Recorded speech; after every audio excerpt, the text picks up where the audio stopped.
مشکل پیش روی من آمده است. یعنی این برادر سوال کردن که اگر زن به طریق شوخی بگوید که در نبودن تو من با همراه یک جوان بودم، آیا این زن گناهگار می شود یا نه؟ راستی بار باور کن این بی‌غیرتی و بی‌ناموسی همون مرد نشان می دهد.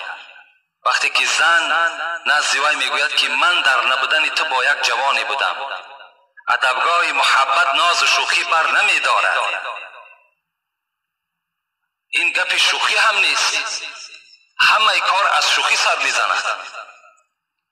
وقتی یک بار بگوید ما با همراه فلان کس بودیم و نگاه به سوی تو میکند، زنها بسیار یک دام فریب هستند. رسول اکرم گفتند اتقوا النساء و اتقوا الدنیا، از دنیا و از زن سخت بترسید.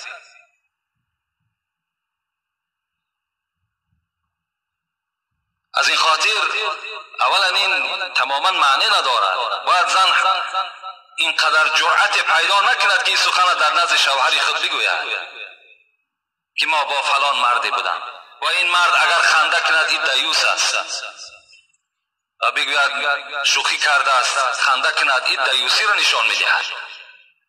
برای این البته زن هم گناهگار میشود و تو در نزد خداوند از اون دیده گناهگارتر هستی.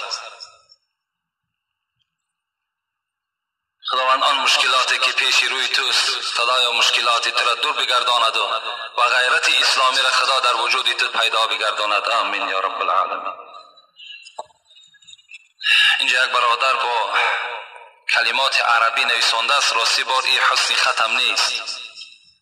حسن خط می نویسی خوب بنویسش، نقص بنویسش، نمیتونی نویسنده با همین طریق کریلیکی بنویس، میفهمیمش انشاءالله. السلام علیکم داملای محترم، آیا حضور پدر مادر در نکاح شرط است یا نه؟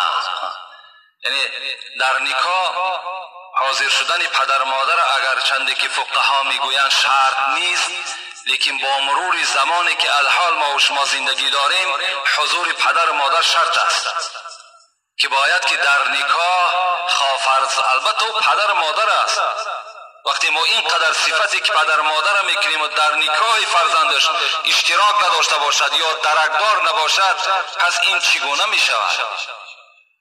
این حالت هم این نکاح با فیض و با برکات هم نیست.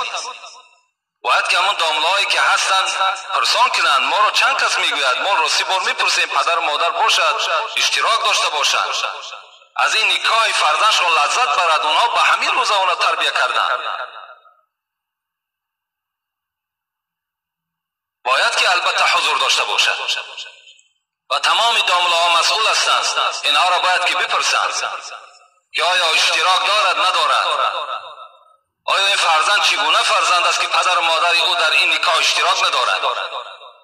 اینا را باید که ما بفهمیم، داملاها باید بپرسند. الحال در همین موضوع یک صحبت میخواهم برای شما برسانم. یک برادر برای ما مراجعت کرد، من بعض داملاها این رساندن هستم. یک برادر الحال به ما مراجعت کرد که پدرشان یک زنی داده بودند. اون زن تخمین 50 ساله یا زیادتر از 50 ساله بود. وقتی که در خاندان پدرشان جنجال شده است، البته زندگی آینه بیش و کمی است، هر شب در آسمان ستاره نیست، زندگی بی جنجال نمی شود. وقتی جنجال شده است، اون زن بیرون شده است از خانه، آمده است این شهر خانه مادرشان و بعضی از فرزندهای از همین دهه نزدیکی همین کاریز است، اون زن دیراق کردند، طلاق ناگرفته رفته در پدر خودشان نکاح کرده دادند. این خودش یک مصیبت است، یک مسخره کردن به اسلام است. این ممکن نیست در اسلام.